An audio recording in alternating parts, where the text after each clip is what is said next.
Anglo American Platinum will shed around 4,800 jobs through its restructuring process, with 3,300 coming from layoffs and the remainder from voluntary packages. Now, company CEO Chris Griffith takes us through their plans. These measures include redeployment into vacancies across the group, voluntary severance packages and early retirements. But the company is planning to put measures in place to safeguard employees. An application process for employees to take advantage of the retrenchment avoidance measures has been implemented, and the update to date has been as follows. Roughly 1,600 redeployments into vacancies across the group, 1,500 for voluntary severance packages and early retirement, and approximately 500 other opportunities. That gives us a total of 3,600 retrenchment avoidance numbers if you add those three numbers together. The success of these measures has further reduced the number of employees that will ultimately be retrenched to approximately 3,300. The restructuring is an expensive process. Now, Bongani Nwababa, the company's finance director, took us through the numbers. The total cost of the restructuring in total will be 2.6 billion rand.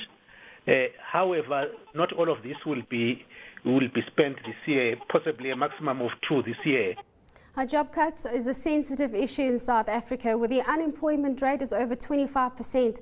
But Chris Griffith says Amplats has its reasons. The real reason for doing all this was the fact that we're losing over R1 billion in Rustenburg sort of every 6 months. So the reason for this restructuring is actually to address the profitability of the shafts in Rustenburg. It'll take some time, probably till the end of the year, to get the combined shaft set up.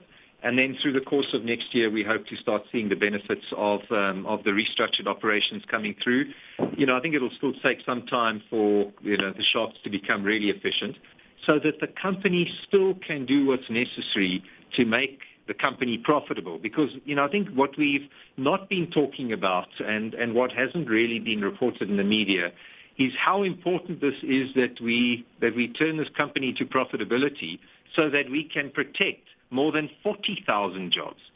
And you can't if this company runs into the ground, it'll be 40,000 people that'll lose their jobs, not 3,000.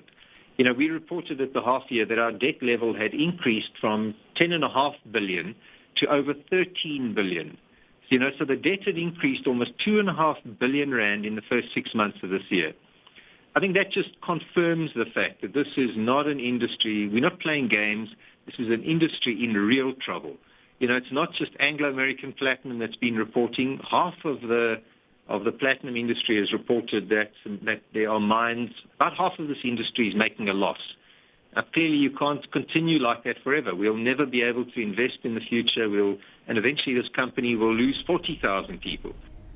That's Chris Griffith, who's the CEO of Anglo American Platinum, the world's biggest producer of PGM metals. And I quite like the quote that he said at the latter part of that interview, where he says how important it is to return this company to profitability so we can safeguard 40,000 jobs.